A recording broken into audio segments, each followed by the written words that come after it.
Fala, minha rapaziada, tudo certo? Bom, vamos atualizar aqui algumas informações de mercado do Inter, porque tem muitas especulações surgindo de nomes no Internacional, possibilidades, oportunidades de mercado de jogadores que estão ficando livres no mercado, naqueles moldes que o Inter está priorizando as suas negociações. Tem 2 jogadores que foram oferecidos à direção colorada e a gente vai falar sobre isso nesse conteúdo aqui, tá? Antes eu vou pedir para tu deixar o teu like nesse vídeo, te inscrever no canal e ativar o sininho das notificações para não perder nenhum dos conteúdos por aqui. E esse vídeo sempre com o apoio da KTO, kto.bet.br.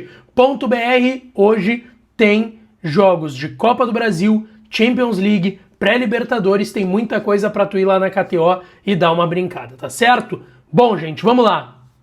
Quero começar aqui falando sobre 2 nomes que foram oferecidos à diretoria do Internacional.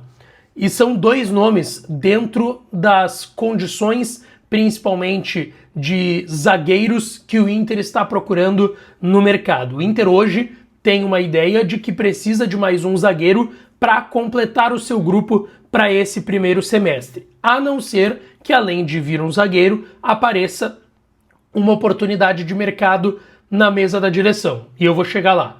Mas antes, a informação do pessoal da Band, do Calhau Dornelles e do Leonardo Sonda, é de que 2 zagueiros foram recentemente oferecidos ao Internacional. Um deles é o Abner, zagueiro do Juventude, tá? E sempre, volta e meia, quando se tem Campeonato Gaúcho, se fala do nome do Abner, porque ele é um jogador que está muito bem lá no Juventude. 21 anos, ainda é muito jovem, natural do Rio de Janeiro, zagueiro destro, 1,89 m, quase 1,90 m, e que está no Juventude, já alternou entre banco e titularidade algumas vezes, é um zagueiro que surgiu lá no Bangu. Como eu disse, ele é natural do Rio de Janeiro, passou pelo América Mineiro, chegou para a base do Juventude em 22, foi alçado aos profissionais em 23 e desde então está no Ju.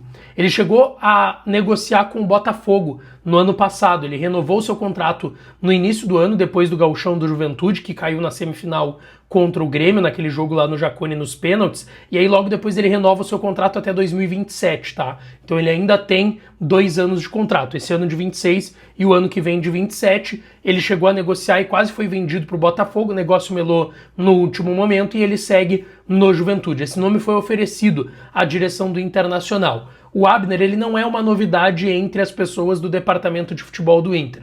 Por mais que algumas mudanças tenham acontecido, saiu o executivo que era o Amazuco, saiu o diretor que era o D'Alessandro, o vice de futebol que era o Bisol, hoje tem ali o Fabinho Soldado, o presidente Barcelos, conselho de gestão, Abel Braga, mas é um nome que já circula há bastante tempo no Beira-Rio, tá? E o Inter sim avalia uma possível investida pelo Abner.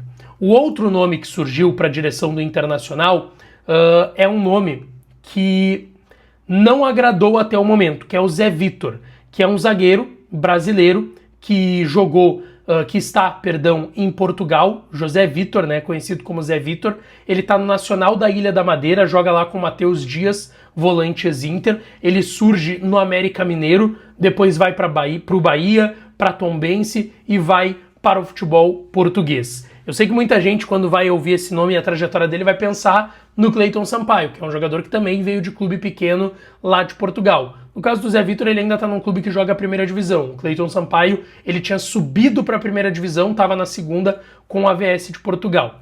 Esse nome, ele não agradou tanto, ele é canhoto, tá? O Abner é destro e ele é canhoto. Também tem 1,89 m, 92 kg, é natural de Goiânia, 25 anos. Esse nome também foi oferecido ao Inter, o Inter avaliou, mas não avaliou de forma positiva para tentar uma investida nesse nome, tá? Então esses 2 zagueiros foram oferecidos nas últimas horas ao Internacional, o Abner e o Zé Vitor. O Abner, sim, o Inter avalia uma possibilidade de investida, por mais que saiba que o Juventude já está incomodado lá pela situação do Mandaca. E vamos lá, foi uma grande confusão e um grande telefone sem fio o que fez o Juventude. Já posso entrar nesse assunto agora sobre Mandaca, tá? Porque o volante de fato interessou ao Internacional, só que ele foi oferecido em 2 oportunidades ao Inter. E o Juventude emitiu uma nota no final de semana, na sexta-feira, se eu não estou equivocado, dizendo que o Inter estava tentando a contratação do Mandaca e que eram informações que vinham aqui de Porto Alegre que eram erradas, sendo que nunca foi dito aqui em Porto Alegre que o Inter estava tentando agora de novo a contratação do Mandaca. Foi dito que o seu empresário ofereceu o Mandaca ao Internacional. E aí o Juventude estava dizendo como se o Inter estivesse tentando atrapalhar o Juventude, sendo que o Juventude está encarando o maior rival do Inter, que é o Grêmio, nas semifinais do Campeonato Gaúcho. Então o Juventude está tentando dizer que o Inter está tentando prejudicar o Juventude para favorecer o Grêmio. Não faz nenhum sentido isso, tá? E, obviamente, essa nota ela foi tratada meio como bobagem pela direção do Inter, tá? A gente até conversou com algumas pessoas do Colorado lá em Erechim, as pessoas disseram, cara, normal, tal, tá tudo certo, querem jogar com essa narrativa, tá tudo certo, vai de cada um. Mas até essa pessoa me disse lá em Erechim, tá? Parem pra pensar. Vocês acham que se o Inter quisesse mesmo, estivesse tentando, fazendo propostas pro Juventude, vocês acham que o Mandaca não viria pro Inter? Sendo que com o Juventude ele caiu para a Série B, ele viria para um grande clube de Série A, que tem ainda a Copa do Brasil pela frente. Vocês acham mesmo que, ainda mais ele, que está em fim de contrato lá com o Juventude, não iria para um clube, com todo respeito ao Juventude, de maior expressão? E é uma verdade, é um fato. Se o Inter quisesse mesmo tentar o Mandaca, talvez levasse o Mandaca. Talvez fosse até uma tendência levar o Mandaca.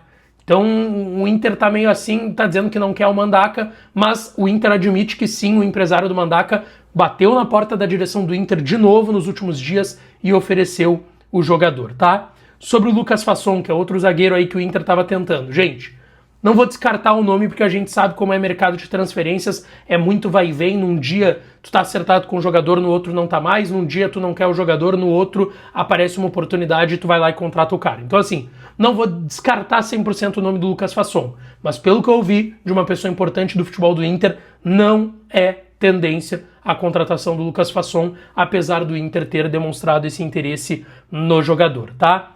E aí eu quero falar aqui de duas oportunidades de mercado, que eu, pelo menos, acredito que não estão tão dentro, assim, da realidade do Inter, mas são nomes que já estão sendo falados e especulados, tá? Primeiro, Sérgio Ramos, o zagueiro que está sem contrato desde dezembro, o último jogo dele com a camisa do Monterrey do México, ele foi em dezembro, dia 6 de dezembro, numa vitória por 3-2 contra o Toluca. Depois terminou o contrato dele, não foi renovado. Ele tá com 39 anos. Não preciso falar aqui do currículo do Sérgio Ramos, né? Multicampeão no Real Madrid, maior clube do mundo, um dos maiores zagueiros da história do Real Madrid, se não o maior zagueiro da história do Real Madrid, pelos títulos, por toda a importância dele para a história do clube. No Sevilha também, onde ele surgiu e voltou agora.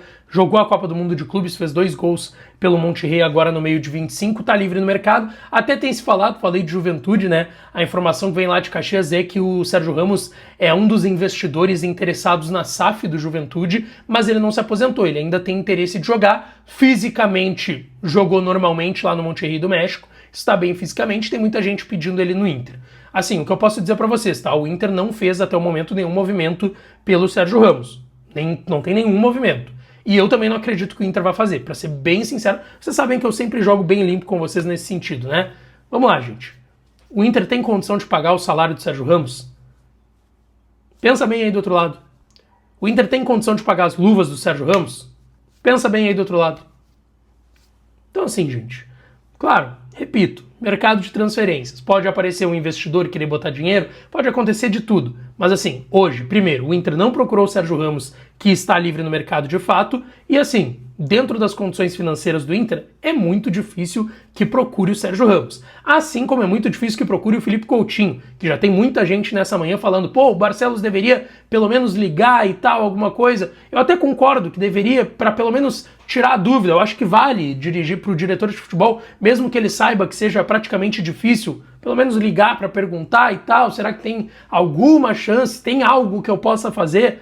Isso é normal e isso acontece muito, tá? E eu não acharia absurdo se acontecesse em relação ao Sérgio Ramos e ao Coutinho. Para quem não viu, o Coutinho vai rescindir com o Vasco da Gama, né? Ele ficou incomodado, foi substituído e vaiado no jogo das quartas do Carioca. O Vasco passou aperto contra o Volta Redonda em casa e acabou passando nos pênaltis somente, né? E aí o Coutinho ficou brabo, nem voltou pro banco de reservas, acabou pedindo uma rescisão com o Vasco. Mas assim, gente, Coutinho com 33 anos, ainda com mercado na Europa, assim, não vamos criar expectativas. Primeiro, o Inter não fez movimento por esses dois nomes, e segundo, não vamos criar expectativas com algo que é muito difícil, praticamente impossível, mas sim, o Philippe Coutinho deve ficar livre no mercado de transferências, tá, gente? Deixa o teu like, te inscreve, ativa o sininho das notificações que eu volto para falar do Colorado por aqui. Beijão, um abraço e até a próxima.